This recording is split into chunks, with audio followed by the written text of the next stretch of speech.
বাংলাদেশের রাজনীতি নড়ে চড়ে বসেছে। দর্শক, কেন বললাম কথাটা? বেগম খালেদা জিয়া এবং তারেক রহমানের সঙ্গে জামাতের আমির এবং শীর্ষ নেতাদের বৈঠক হয়েছে।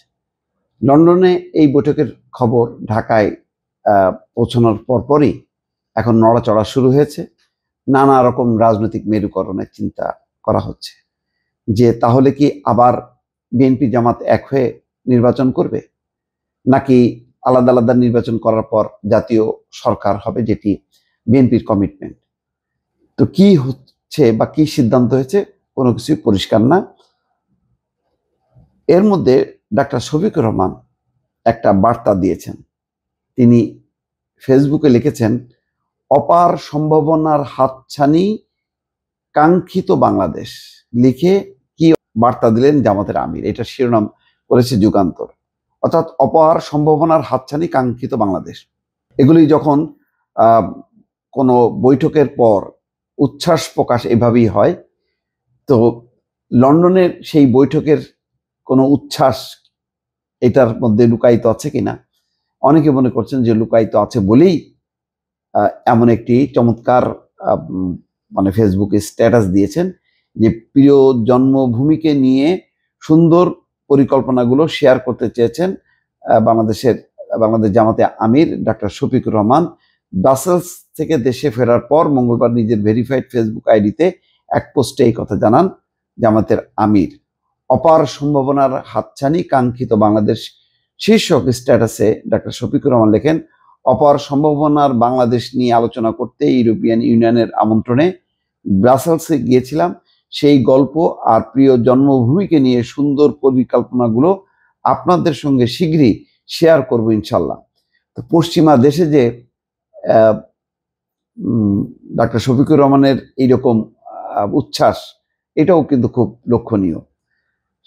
সাধারণত যারা ধর্মীয় রাজনীতি করে তাদের সাথে ইউরোপের দেশগুলো বা সেই দেশের নীতি নির্ধারকদের সঙ্গে একটা দৃষ্টিভঙ্গির পার্থক্য থাকে। ধর্মীয় রাজনৈতিক দলগুলোকে পশ্চিমা দেশগুলো পছন্দ করে, এটা বলার কোনো কারণ নেই, কেননা তাদের হলো একটা গণতান্ত্রিক দৃষ্টিভঙ্গি। সব দল মত নির্বিশেষে রাষ্ট্রসভার ধর্ম যার যার এমন একটা দৃষ্টিভঙ্গি পোষণ করে পশ্চিমা দেশগুলো। অন্যদিকে জামাত ইসলাম স্বাভাবিকভাবে নামের সঙ্গেই বোঝা যায় যে ইসলামী একটা শাসন ব্যবস্থা তারা চায়। ফলে এরকম একটা দূরত্ব থাকে, সন্দেহ তৈরি হয়। কিন্তু ইউরোপ আমেরিকা তাদের দৃষ্টিভঙ্গি হলো সকল ধর্মীয় সংগঠনগুলোর সঙ্গে সম্পর্ক রেখে তাদেরকে একটা নিয়ন্ত্রণের মধ্যে রাখা। তো যাই হোক, তার চেয়ে বড় কথা হলো যে এই সফরে গুরুত্বপূর্ণ বিষয় হচ্ছে যে বেগম খালেদা জিয়া এবং তারেক রহমানের সঙ্গে জামাতের আমির শফিকুর রহমান, নায়েবে আমির সৈয়দ আব্দুল্লাহ মোহাম্মদ তাহের এবং আরো একজন নেতা, তিনজন নেতার সাথে বৈঠক হয়, যেখানে বেগম খালেদা জিয়া ছিলেন এবং দলের ভারপ্রাপ্ত চেয়ারম্যান তারেক রহমানও ছিলেন। এবং বলা হচ্ছে লম্বা সময় তারা সেখানে বৈঠক করেছেন এবং সেখান থেকে ফিরেছেন সবাই, কিন্তু এখনো আব্দুল্লাহ মোহাম্মদ তাহের দেশে ফেরেননি, তিনি লন্ডনেই রয়ে গেছেন। অর্থাৎ আরো কিছু আলোচনা হয়তো বাকি আছে। কি সেই আলোচনা, কি পরিকল্পনা? এর মধ্যে আবার আজকে প্রধান উপদেষ্টার সঙ্গে ডক্টর মোহাম্মদ ইউনূসের বৈঠক আছে। তো সুতরাং বৈঠক থেকে সুনির্দিষ্ট নির্বাচনের তারিখ চাইবে। জামাত ইসলামও যদি পরবর্তীতে এসে সেই সুনির্দিষ্ট তারিখ চায়, তাহলে বোঝা যায় যে লন্ডনে এমন কিছু কথাবার্তা হয়েছে যার কারণে দুটি রাজনৈতিক দল এখন নির্বাচন চাইছে এবং নির্বাচন পরবর্তী হয়তো তারা জাতীয় সরকার গঠন করতে পারে, এমন একটি হইতে পারে। অর্থাৎ এক ধরনের আলাদা আলাদা অবস্থানে থেকেও সমঝোতার মাধ্যমে একটা নির্বাচন করা, এরকম হয়তো একটা পরিকল্পনা থাকতে পারে।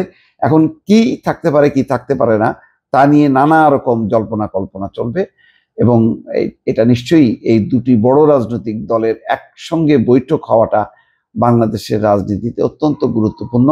আওয়ামী লীগের অনুপস্থিতিতে প্রধানত রাজনীতি আসলে নিয়ন্ত্রণ করছে বিএনপি এবং জামাত। ফলে এই দুটি রাজনৈতিক দলের লন্ডনের বৈঠক, তারপর ফেসবুকে পেজে যে অপার সম্ভাবনার হাতছানি কাঙ্ক্ষিত বাংলাদেশ, এই লেখাটার মধ্যে লুকায়িত আছে যে বার্তাটি, সেটি হচ্ছে দুটি রাজনৈতিক দল দুটি রাজনৈতিক দলের শীর্ষ নেতৃত্ব অনেক বিষয়ে হয়তো তারা কাছাকাছি পৌঁছেছেন, একমত হয়েছেন এবং তারা সম্মিলিতভাবে বাংলাদেশের জন্য কিছু করতে চান। দর্শক ভালো থাকবেন, আল্লাহ হাফিজ।